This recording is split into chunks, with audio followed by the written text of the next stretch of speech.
Hey everyone, welcome back to the Niche Pursuits podcast. I'm your host, Spencer Hawes from nichepursuits.com. And before we jump into today's interview, I wanted to remind you that my new WordPress plugin, Link Whisper, is now available. I have just launched it, and so if you go to linkwhisper.com, you can check it out and see what it does exactly. Overall, it makes building smart internal links much easier and much faster. I really do believe it's a revolutionary WordPress plugin that's going to help you speed up the process, and it's going to help you rank better in Google. It gives you very small suggestions that can provide big results. So Link Whisper quietly and quickly suggests contextual internal links that can both help your readers better find content on your site and helps Google rank your site better due to the improved link structure of your site. It gives you automated link suggestions as you write your content. It provides smart anchor text that you have complete control over. So if you want to change that, you can, or you can just go with the suggestions. It also gives you full internal links reporting. It tells you if you have any orphaned content out there. Do you have pages that you haven't even built any internal links to? You can quickly see that, and then you can just as quickly click add and check a box and add new internal links based on the suggestions. It will save you or your authors or your virtual assistant a ton of time. It's going to make your site perform better and have that better internal linking structure. So I hope that you'll go check it out at linkwhisper.com. Now, in today's episode, I have Mark Thompson from PayKickStart.com. Mark and I go way back. We've known each other for several years online. In fact, Mark helped me do a couple of large promotions for Longtail Pro. And so this is way back in the days of the Warrior Forum and JV Zoo and doing these big affiliate promotions. And we've been in touch ever since throughout the years. I've kind of watched what Mark has been doing. And he's been very involved as well in lots of different kinds of products. He's launched initially information products and then moved to software products. And now he's done, through his Digital Kickstart brand, I think something like 12 different software products. And he's got very, very good at the launch process, but as well as just coming up with new ideas. And now after launching all these products, he's come along with PayKickStart, which really has become he and his partner's focus. It has something that has a lot of potential. And so we dive into that in the interview here of how he's gone from launching lots of different software products to now focusing mostly just on one. But specifically, we also dive into the marketing strategies he's used, the paid advertising, the email funnels, affiliate promotions, and why that has worked so well for PayKickstart. Mark is somebody that has sold over $20 million worth of products online, and his new business, PayKickstart, which I guess is not new, it's been around for about 3 years, is now up to the $1 million annual recurring revenue, as you'll hear throughout this interview. And so if you're looking for tips to market your own software product, this is a great interview. Just in general, online marketing, Mark has a lot of great tips. And so if you want to check out what Mark is working on, or if you are a software vendor or an information product vendor and you need a tool to help you sell that product, a checkout cart, manage affiliates, manage license keys, and do a whole lot more in the process of selling that product, you should check out PayKickStart.com. That's the tool that Mark has built and that we're talking about. You can check that out at PayKickStart.com.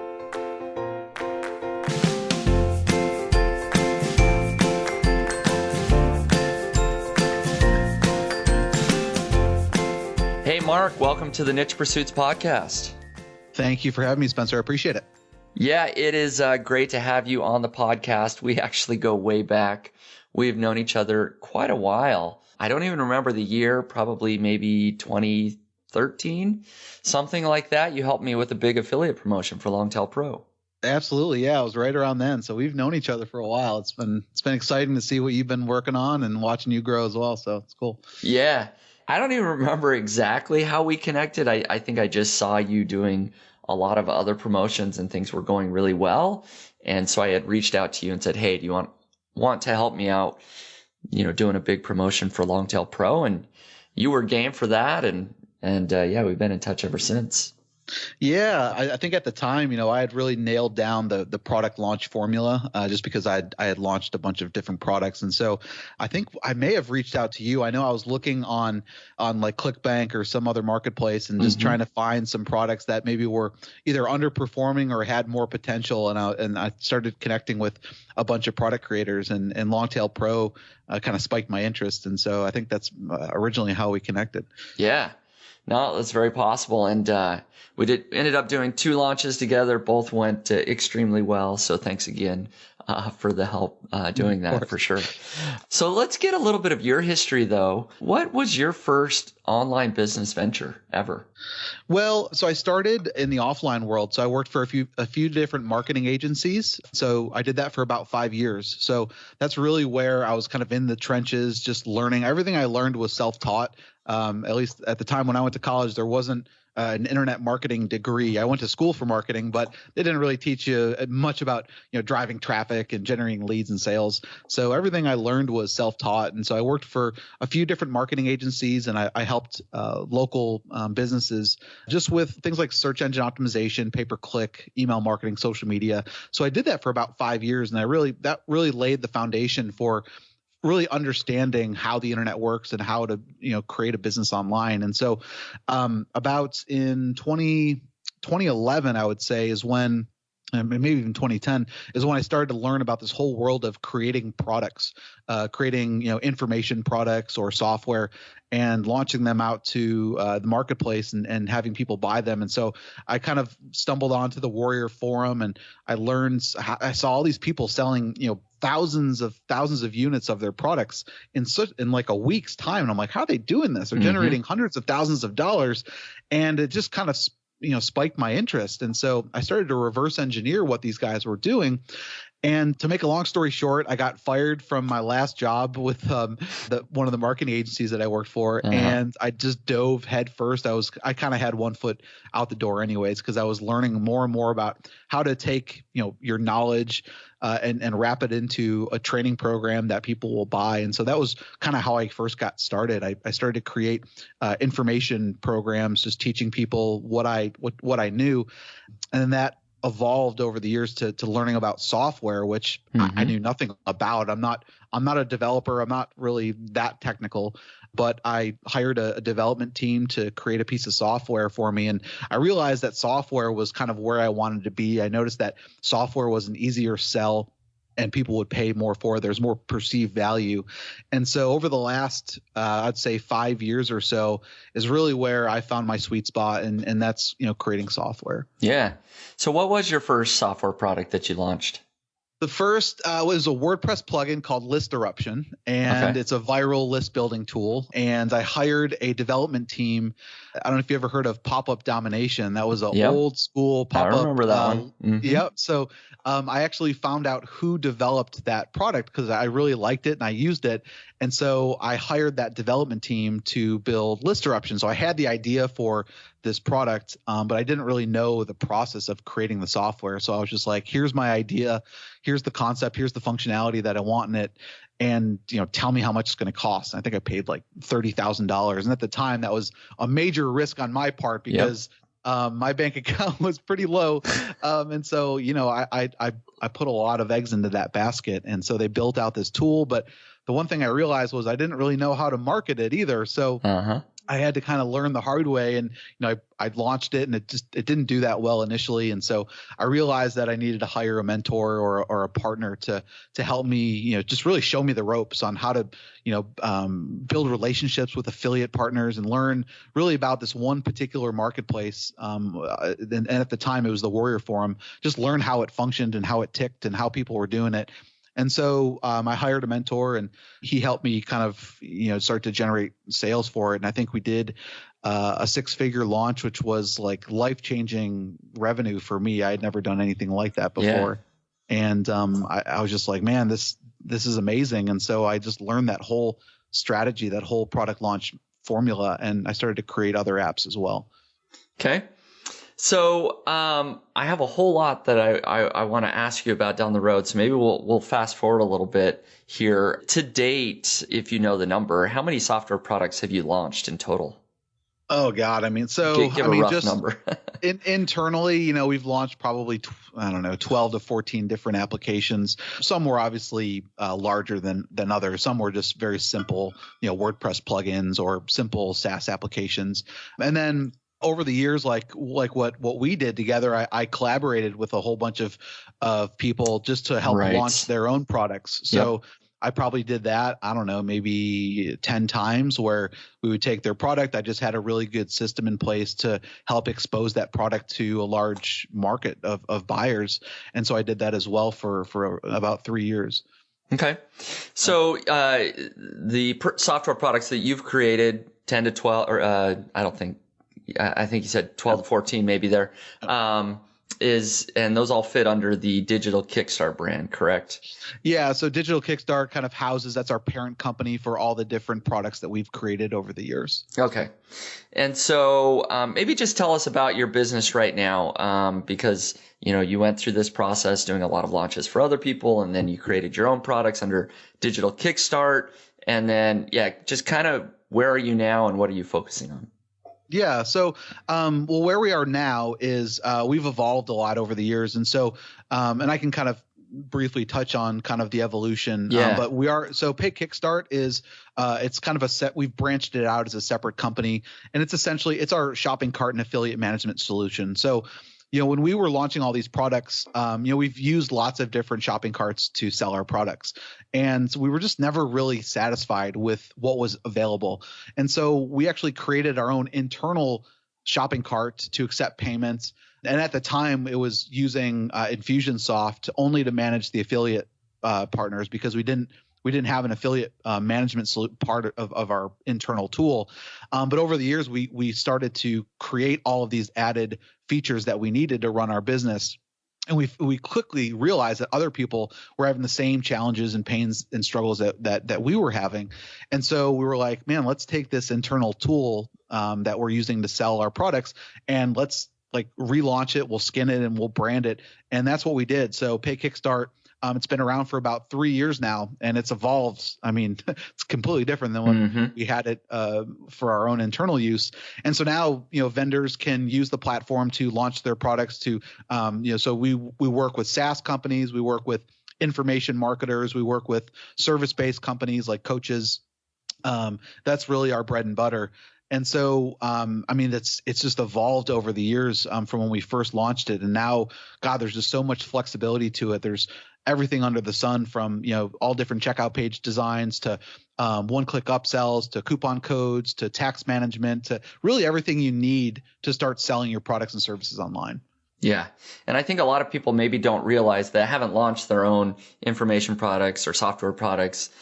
Everything that goes in, to launching that product a lot of times you think, I just need to create a sales page and, I'm good to go. But no, there's so much going on the back end, the checkout system, managing affiliates.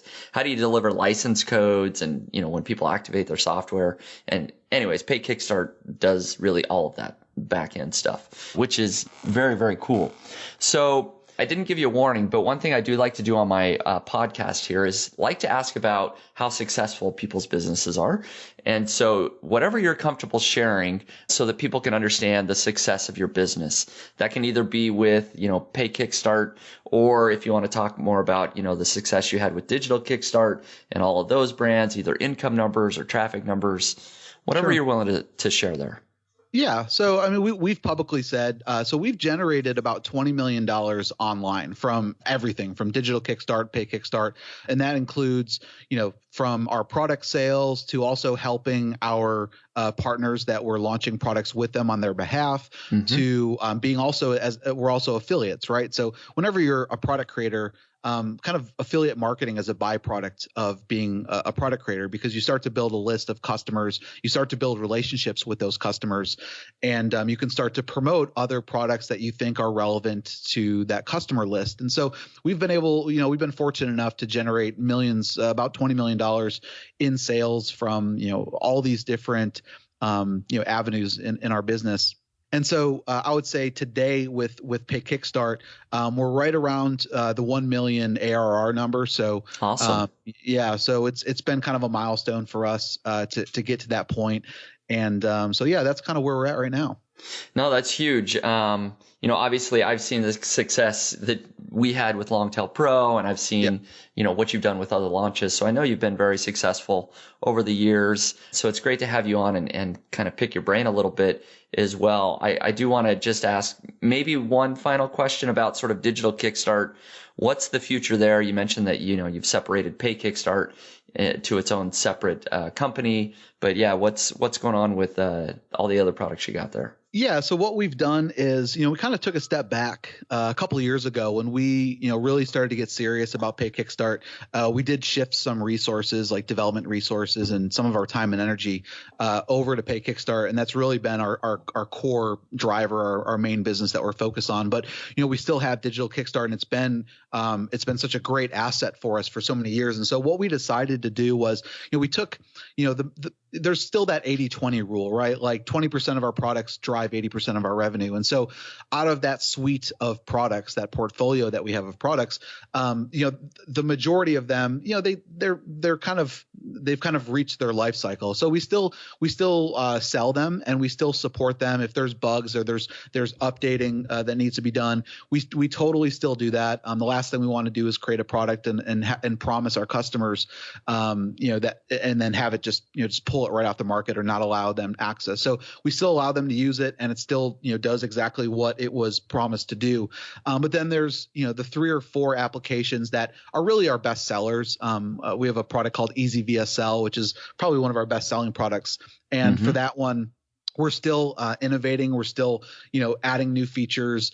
And so that's really what we've tried to do, is put more focus on some of our best sellers, just because it's hard. You can just spread yourself too thin if you're trying to, work on a dozen different applications all at one time. And so what we try to do is shift those resources towards our top selling products. And that's really what we're doing today with Digital Kickstart. So we have it somewhat on autopilot. We have a team in place that kind of manages each of those products from a product perspective, a support perspective, which allows me and my business partner to spend the majority of our time over on PayKickStart. Okay. Yeah, no, that's fair enough. That makes sense. And so this is maybe sort of a selfish question, because I am in the process of creating a new software tool, and I've got lots of other ideas. And so in my own mind, I'm thinking, well, how long do I wait before I try the second idea or the third idea, right? And so maybe you can talk a little bit about what are maybe the pros or the cons of launching multiple software products, and managing multiple software products. Yeah, it's a really good question, and it's a hard question to answer, and there's definitely pros and cons. And so I've learned the hard way. So here's the thing, right? If you create lots of different products, one thing you may want to think about is making them related to each other, which will help with everything that you're doing, your marketing, specifically your sales funnels, right? So if they buy your initial product that you're selling, and you have another product, you could build that into as an upsell or a cross sell. And it'll just be like a natural progression. If they buy product A, then there's a good chance they're going to want to buy product B. Whereas if you build 2 or 3 or 4 products and they're unrelated, then it's not really a natural flow to insert them into a sales funnel, whether it's, initial, like trying to sell them right after they purchase the product or in some sort of a email autoresponder sequence.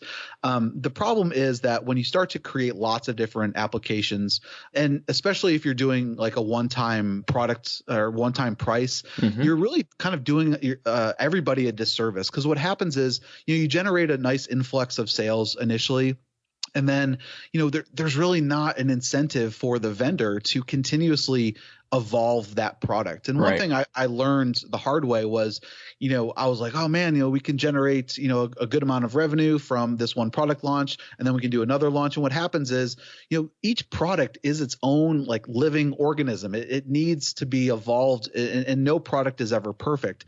And so what happens is, and this happens to all sorts of product creators out there, is they'll create a product, they'll generate a lot of revenue from it, and then they'll just leave it. And many of them don't even support them after the fact. Right. And so that's why you see so many products that are created and then they don't even work months later. So one thing that we try to do and kind of, we've obviously admittedly made mistakes, is we'll continue to support our products. We may not evolve them and add new features to them, but that was one problem that we had early on, was we created so much. We had so many ideas that we didn't actually just stop and think like, hey, maybe we can just take this one product and try to, make it, have it evolve and add new feature sets to it. And in turn, people will start to pay you more money as the product matures. And so there's pros and cons, right? I mean, the pros are you can start to generate a nice influx of capital, which that really helped us to reinvest that money into other products or other programs that we created. Mm-hmm. But you have to have a good system in place. You need to be efficient. You need to still support those products and still back up your promise, or else it can have a negative impact, and people that can actually hurt your brand, and people will want to buy from you in the future. Yeah. Now that makes a lot of sense. As part of that question, do you think that launching multiple products and that entire progression that you had there is part of the reason that you came up with the idea for PayKickStart? Yeah, part of it was. So, one thing we realized that is it wasn't sustainable, I don't think, to just continuously reinvent the wheel and create new products. Mm-hmm. I mean, we had built so many products that, again, it was getting hard to manage all of them. So we felt like, hey, let's focus on one application, one platform, and let's try to make it go mainstream and really, put everything we have into it and really compete with some of these large companies that are VC backed. Everything we've done has been bootstrapped, so we haven't taken any funding from any outside investors. And so in order to do that, we needed the revenue from the other products so that we can reinvest it into the platform, and the platform wouldn't be where it is today if we didn't do those things beforehand. So, but we felt that, hey, in order to do this, we need to focus on the recurring billing model. And in order for people to pay us month after month, year after year, we need to continuously evolve the platform and add to it and provide outstanding customer support. Because if we don't do that, then churn's going to go through the roof. People are just going to leave, and it won't be a long-term plan. Right. So you saw a big potential here with PayKickstart. Obviously had the recurring revenue model, but also just the market size is potentially much bigger. Either you've looked at competitors or you just can see the market that, hey, this is a big opportunity here. So the main focus is there now. Why do you think that PayKickstart has been successful up to this point? Is there a specific marketing tactic or something else that has made it successful? I mean, to be honest with you, I don't think it's been a specific marketing tactic. I think it's just been really having the customer's best interest at heart and really listening to them. And I think that's something that we've done from day one. I think we've been doing it the right way, is really listening to our vendors. And the platform is evolving based all around just the feedback from our vendors. So like everything is driven based on what they say. So any new features, new improvements in the user interface, the pricing model, all that kind of stuff is driven based on our vendors. And so one thing we try to do is just provide outstanding customer support. So we have 24/7 live chat. We have our help desk. And I mean, I'm pretty confident anybody that's using the platform, if they've reached out to our customer service team, they've had a great experience, or at least the majority of them are, because that's been such a big emphasis. And so we've been able to get a lot of word of mouth of people saying, oh my God, you guys got to try this platform. So not only is it robust, but it wouldn't be to where it is today if we didn't stay focused on the long-term plan, right? I mean, it wasn't our main revenue driver for a number of years, but now it's starting to have that snowball effect where people are using the system. We're getting more and more people, and they're sticking with the system because they love it, and we continue to evolve it every single day and every single month. Right. So quality product, listening to your customers and, constantly iterating and updating the product, great customer service. So It sounds like, really being focused on the customer and making sure they're getting the product they want, they're being serviced properly. Of course, all great tips. What have been the marketing strategies that you've used to make it successful? Yeah, so we've tried a whole bunch of different things. So we've tried, doing a webinar offering. So we'll just drive people onto a webinar and we'd sell it that way. We had mixed results with the webinars. The good news was that we have an internal email list of people that have purchased our other products. So we were able to promote to them. And so that was kind of the low hanging fruit for us to say, hey, people have purchased, one product or multiple products from in the past. Hey, there's a good chance that they'll want to buy our product. So that was the low hanging fruit and one of the first things that we did. And we drove a lot of those to a webinar. And we also worked with some affiliate partners. So we did kind of the product launch formula, which helped to just generate some initial buzz, get our brand on the map, just so people knew who we were. Nowadays, it's more of a long-term approach. We're doing more of a content strategy. We're kind of going back to the old school of online marketing, which is a lot of blog content. We're doing some engagement in Quora, if you've ever heard of Quora, which is a great kind of question and answer forum. So we're doing that. And then we're also doing some paid acquisition as well. So we're doing some Facebook ads to some of our top lead magnets that convert well, and then send them through an automated sequence. We're even doing some cold email outreach. So we're doing some unique things that we haven't done in the past, which is more in line with kind of what mainstream SaaS companies have done and have been successful with. So we're still kind of learning along the way because direct response marketing has been kind of our bread and butter for so many years. Right. So we're starting to dip into a whole bunch of other marketing strategies just to see what works. Okay. Let's talk a little bit about Facebook advertising, because I've seen, some of your Facebook ads for either PayKickStart or other products that you have. So it seems like you're using Facebook advertising across lots of the different products that you have, or at least a few of them. And maybe just give us a little bit more of an outline of like the funnel that you're using, or just what's working well with Facebook advertising.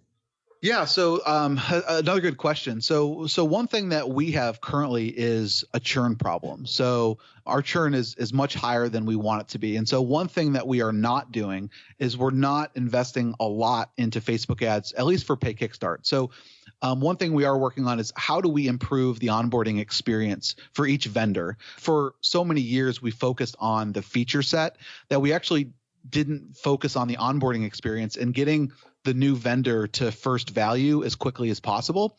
And so that's something that we're working on right now in hopes that it dramatically decreases our churn, because for anyone doing paid ads, the last thing you want to do is just spend all this money on driving traffic when your churn is high, right? So if we can fix churn, that in itself is going to drive more revenue for us. So we do some retargeting ads for PayKickstart for people that have been exposed to our solution or our brand, but we're being very careful, because you can waste a ton of money on not just Facebook ads, but any type of paid media if you don't know your numbers. And so our goal is over the next quarter is to really improve that onboarding experience, get people to first value, like really hold their hand, so that once they see first value, they're never going to want to leave, and our churn can decrease. And once our churn can decrease, then we can really start to increase our spend, because we're confident that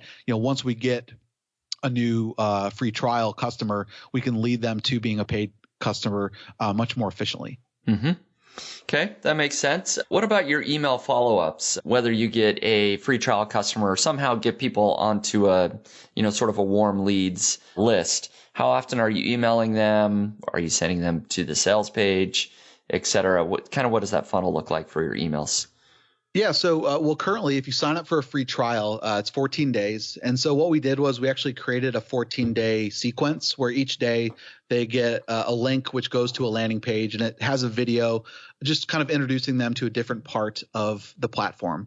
One thing that we found with this strategy was that it was a kind of a one email sequence fits all. It wasn't tailored to where they are inside the platform. And so part of this new onboarding experience that we're working on is creating more of a hyper targeted email sequence, and it's dynamic based on what they're doing inside the platform, right? Okay. So if they've already done the first goal that we want them to, and they're stuck on the second goal, well, then we dynamically send them an email that kind of helps them get over that hurdle. So we feel that's one thing that we're going to be improving on in the future. Instead of just sending them the same emails, regardless of who they are or what they're doing in the platform, we feel that that's going to help improve our experience.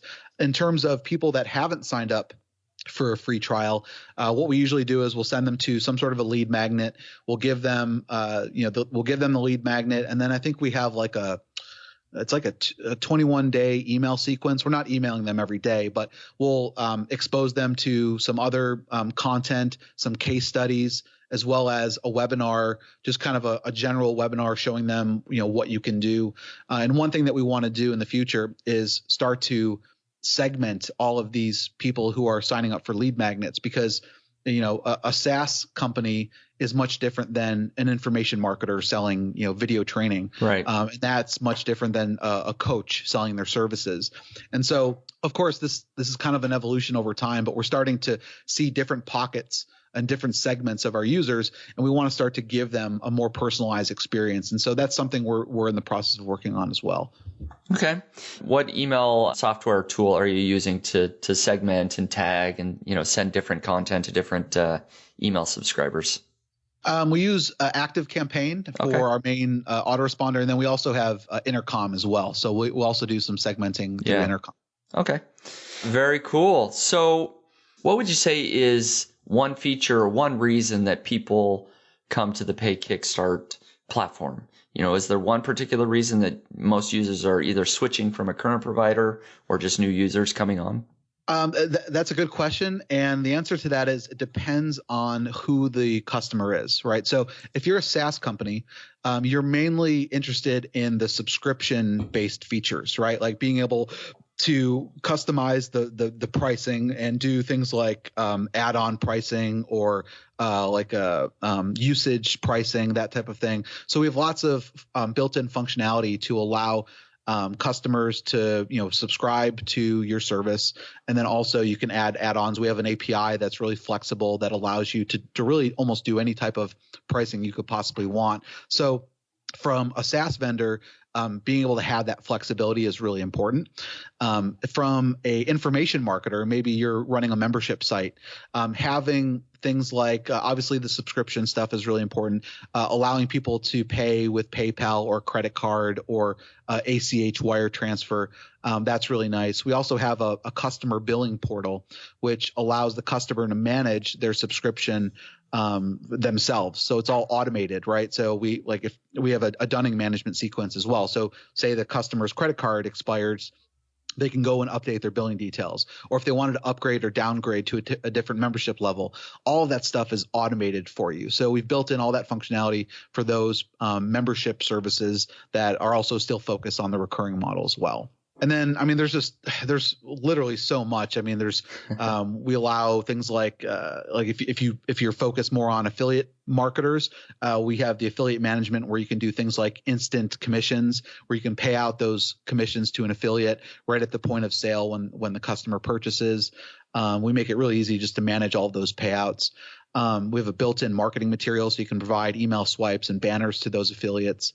And then back on the vendor side, there's coupon code management, there's one-click upsells, there's tax management, there's built-in licensing. Like I think that's one of the reasons that you're using the platform is the ability, if you're selling a WordPress plugin or a WordPress theme, to have license keys that you can send over to a customer to activate the plugin or the software. Right.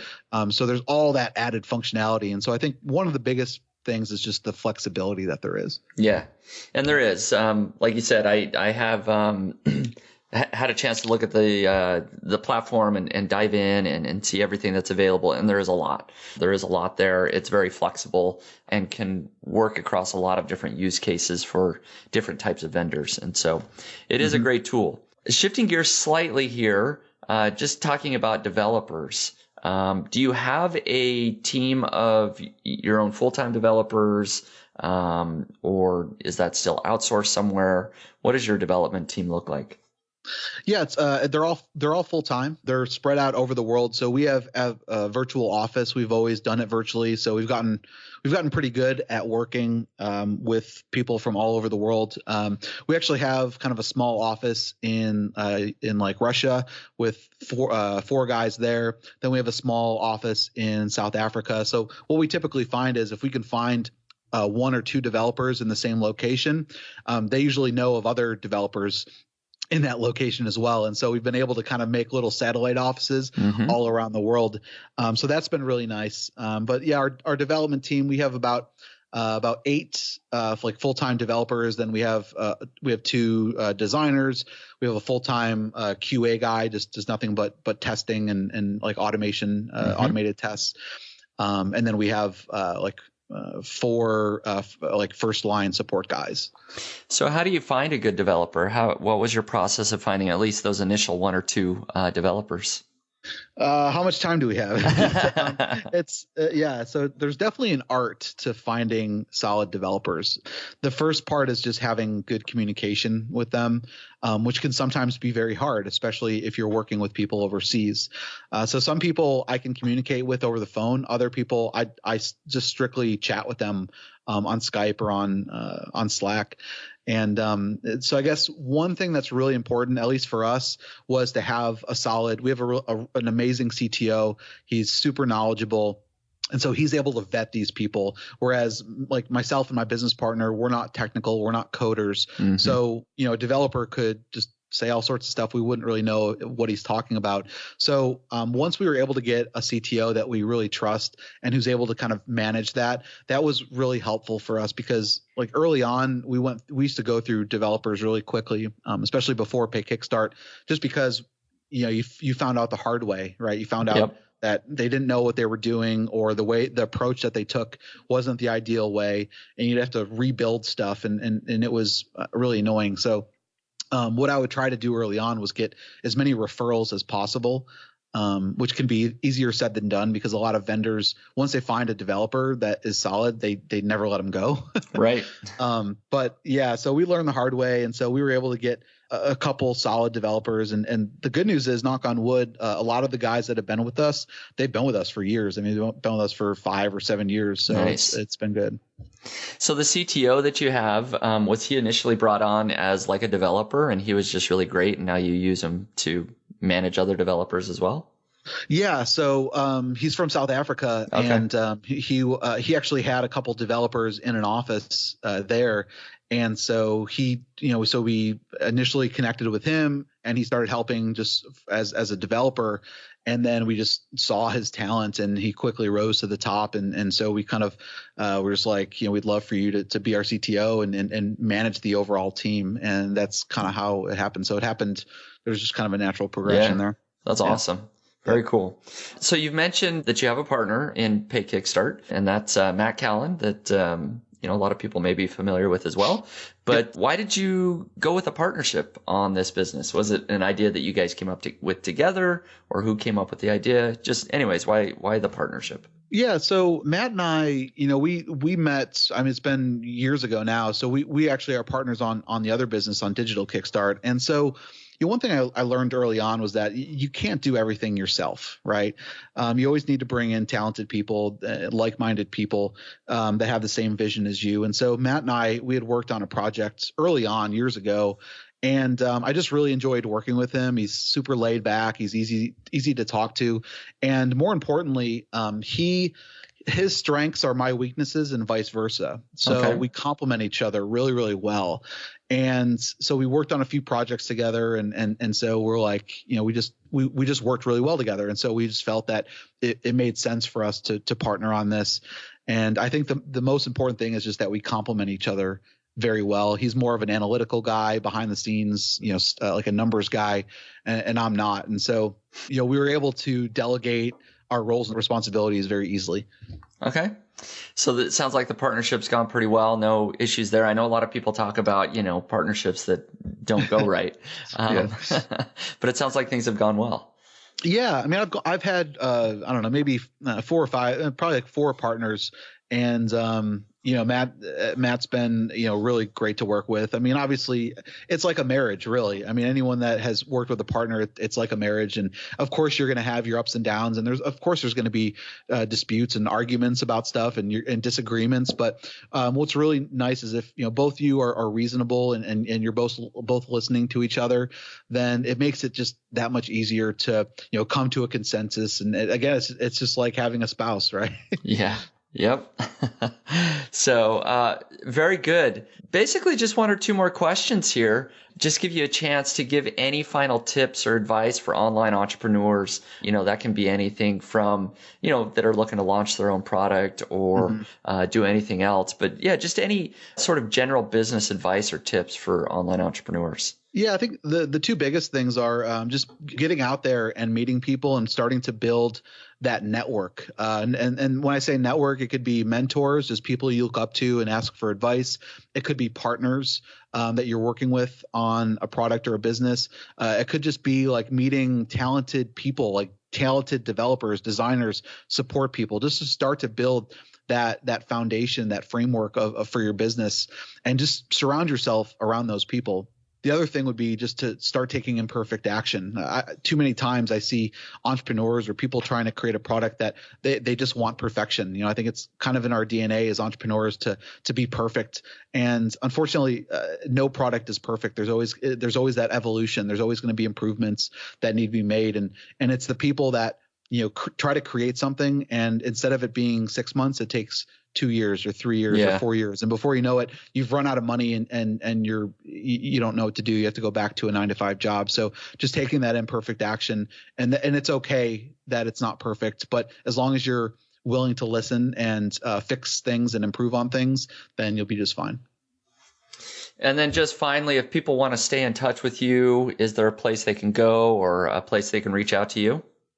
So for me personally, you can go to on Facebook. We have a group, just search PayKickStart, and we have a Facebook group there. And I'm active there. My business partner's there. We have our support team and a whole bunch of other vendors and affiliates that are using the platform are all in there. So feel free to request to join our Facebook group, and feel free. You can tag me, and if you have any questions, I'm more than happy to respond there. Or you can always go to paykickstart.com, and we have our blog there. We have our support team there as well. If you have any questions specific to the platform, more than happy to connect there. Perfect. Yep. So if people want to check out PayKickStart that you've been working on and putting your focus on, they can go to paykickstart.com. Overall, Mark, it's great to finally have you on the podcast. We've known each other so long, but I appreciate you making some time and sharing your thoughts here. Absolutely. Thank you for having me. Yep. Thanks a lot.